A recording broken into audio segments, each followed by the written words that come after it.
हरियाणा में होने वाले चुनाव को लेकर चर्चाओं का बाजार गर्म है। जी हां, हरियाणा में विधानसभा चुनाव 2024 के लिए जल्द ही भाजपा प्रत्याशियों की लिस्ट सामने आएगी, जिसको लेकर दिल्ली में गुरुवार देर शाम को बीजेपी केंद्रीय चुनाव समिति की बैठक हुई और इसमें सभी 90 विधानसभा सीटों पर प्रत्याशियों के नामों को लेकर भी चर्चा हुई।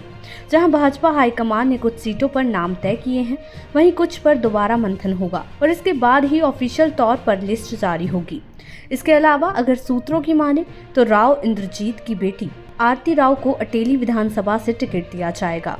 वहीं मुख्यमंत्री नायब सिंह सैनी अब करनाल के बजाय लाडवा सीट से चुनाव लड़ेंगे।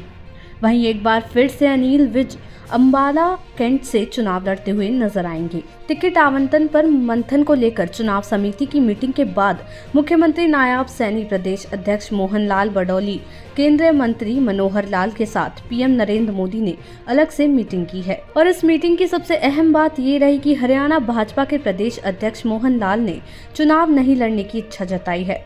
वहीं कहा जा रहा है कि पूर्व सांसद संजय भाटिया, अरविंद शर्मा और सुनीता दुग्गल, श्रुति चौधरी को भी विधानसभा चुनाव में उतारा जाएगा। इसके अलावा रोहतक, सिरसा, रेवाड़ी, महेंद्रगढ़, हांसी, जिंद, हिसार, बादशाहपुर, असंध, सोनीपत और बहादुरगढ़ सीट को लेकर भी चर्चा हुई है, लेकिन टिकट होल्ड पर रखे गए हैं। कुरुक्षेत्र के लाडवा से नायब सिंह सैनी, कुरुक्षेत्र से सिटिंग विधायक अंबाला होल्ड विनोद शर्मा लड़ सकते हैं।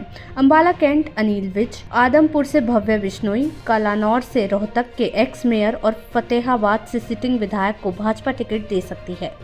सूत्रों की माने तो फरीदाबाद से मौजूदा राज्यसभा सांसद कृष्णपाल पंवार पानीपत के इसराना विधानसभा से चुनाव लड़वाने की तैयारी में हैं। इसके अलावा सोहना से तेजपाल तंवर, पानीपत ग्रामीण से महिपाल ढांडा, लोहारू से जेपी दलाल की टिकट तय है और अभी 55 सीटों पर सहमति बन पाई है।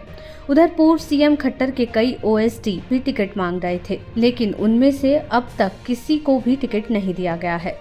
फिलहाल बाकी 35 सीटों पर सहमति के लिए कोर ग्रुप के साथ शाह और नड्डा की 1-2 दिन में फिर से मीटिंग होगी। रिपोर्ट्स के मुताबिक भाजपा सभी प्रत्याशियों की लिस्ट एक साथ जारी करेगी और अब टिकट को लेकर बीजेपी की क्या है रणनीति, आइए ये भी जान लेते हैं।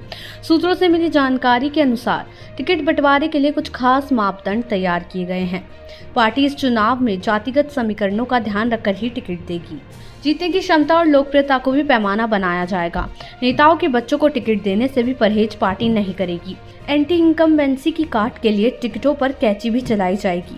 अटकलें हैं कि 30% विधायकों के टिकट भी कट सकते हैं। कई मंत्रियों को भी बेटिकट होना पड़ सकता है। अभी 41 एमएलए यानी 10 से 15 के टिकट पर तलवार लटक सकती है। कांग्रेस के जाट काट का मुकाबला करने की रणनीति भी बीजेपी ने बनाई है।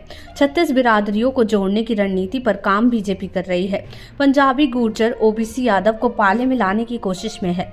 स्थानीय मुद्दों को बीजेपी प्रमुखता देने की तैयारी में है। कामों के प्रचार पर भी बीजेपी ध्यान दे रही है। देश दुनिया की ऐसी ही तमाम खबरों के लिए देखते रहें समय डिजिटल।